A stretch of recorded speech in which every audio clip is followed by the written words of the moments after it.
I'm going to show you how to eliminate self-doubt forever.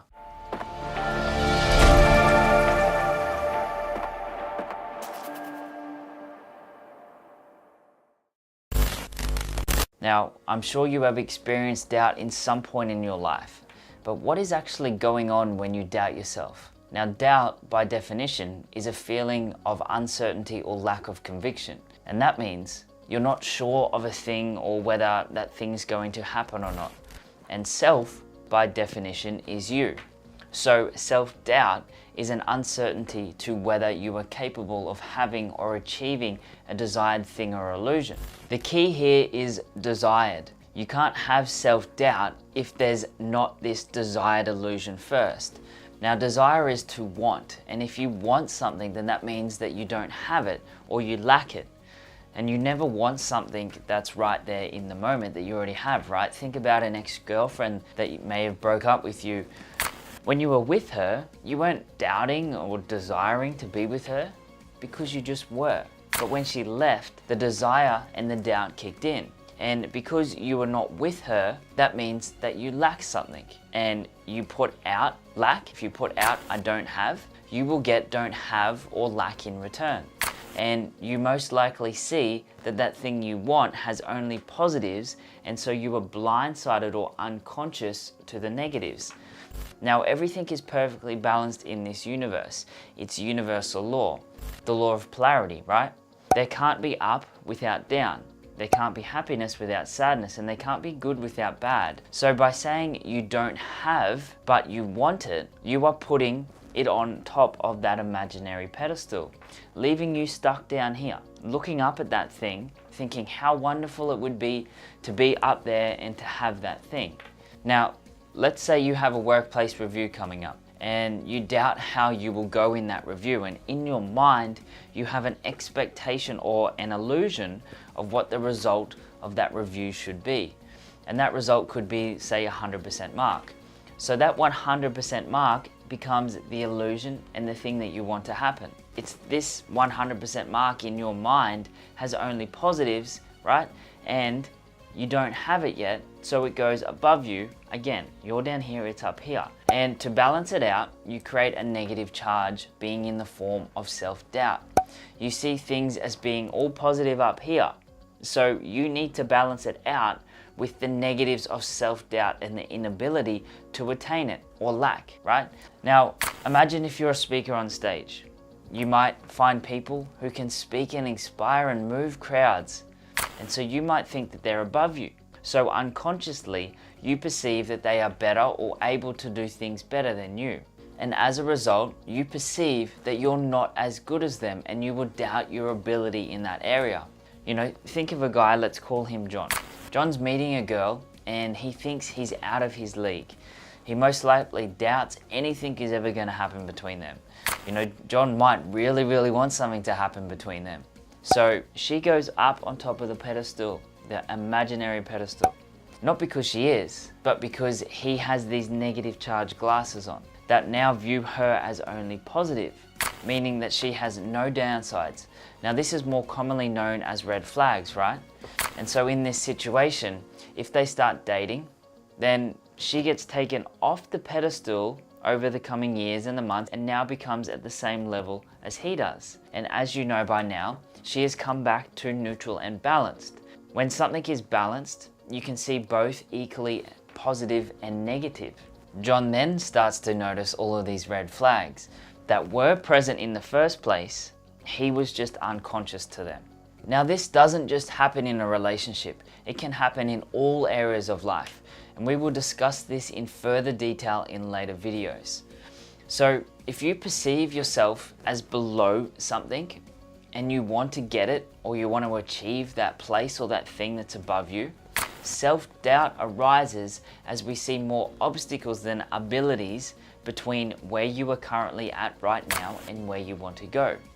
And they are caused by these negatively held glasses of past events. Now, these past events remind you of past memories when you may have failed to reach some illusion or some vision or some fantasy that you wanted to.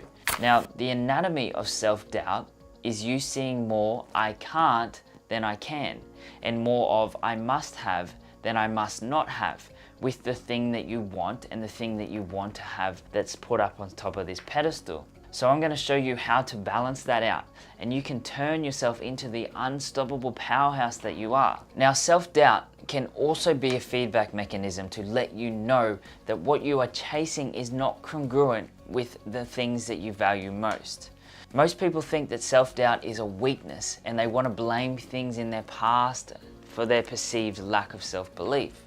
If you are setting goals that are not aligned with what is high on your value list, you will most likely experience self-doubt. Now, when you set genuine goals that are aligned with your highest values, self-doubt greatly reduces because you become more deliberate and more intentional with your actions. Now, it doesn't matter what you've been through in your childhood, self-doubt is simply a way for you to receive feedback that you are not being true to yourself and not living true to your highest values. Now, when you set goals aligned with your highest values, your self-worth and your self-confidence increases because you are naturally and internally and intrinsically inspired from within to act on those things. And you can see that clearly without having those charged glasses on. Now, on the other side, when you do something that's low on your values, there's a tendency for your self-worth and your self-confidence to decrease. Think of fear and self-doubt as friends, right? They're both feedback mechanisms to let you know you haven't planned an outcome or you're not anticipating any downsides or negatives. Now, once you go ahead and you plan and anticipate and become aware of every possible downside, fear and self-doubt will then dissolve. So anytime you set out to do something that you say is important, if it's not truly intrinsically important, you tend to not do it. And the likely result is self-doubt because your confidence and your belief decreases. And your self-worth reflects how harmonious you are living in alignment with your highest values. And your self-worth deteriorates and your self-doubt increases as you go down your list of values. Now, you might not know exactly what your intrinsic and your unconscious personal values are right now. However, it's not hugely important as these will change as you continue doing the work. Now, the difference between my clients' values when we first start working together compared to when we finished is absolutely amazing. Now, your emotions and your stories are at the top, which leads to forming your beliefs, which then creates your values. Now, when you start, then create your identity. And working through your values isn't all that effective until you work through the emotions, the stories, and the beliefs first. And that's what we're doing here. Now, we are often unconscious and unaware to many of the self-doubts. You know, it's hard to work through things we're unaware of, right? But the saying, "what I don't know won't hurt me," is the complete opposite in this situation. So I recommend after working through all of your known self-doubts, work through all of the things that you want to achieve but you haven't achieved them yet. That way, you are increasing the likelihood of achieving your goals or the things that you want. Now, let me get into the good part and show you how to dissolve your doubts. Now, I'm going to take you through a number of questions that are part of a set of tools that I call the advanced flips. And I want you to pause this video as you go to answer each one. Now, if you think just watching a video is going to magically help you dissolve your self-doubt, I hate to break it to you, but it won't. You've got to put in some effort and to do the work. Question 1. What specifically are you doubting?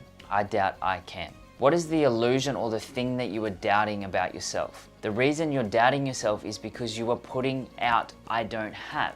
And as you know, you will get "don't have" in return. So start off with the words "I doubt I can" and fill in the rest. Just let the words float off your tongue. Don't think, feel. Don't judge them and don't try and correct them or pass them off as not being true. This is the place to just empty out your mind and let the words flow. You can have a number of doubts attached to this one story. Good, means you have many more to work on. Be specific here. Instead of "I doubt I can find my dream partner," write "I doubt I can attract a partner with the qualities of XYZ. So make it specific, but also make it true for you. Question 2.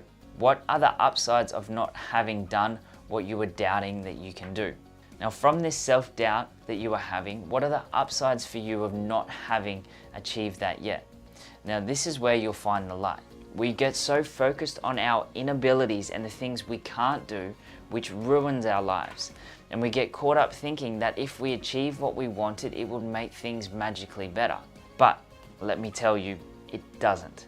Working through your own shit will make things better, and achieving what you want will be an outcome of that.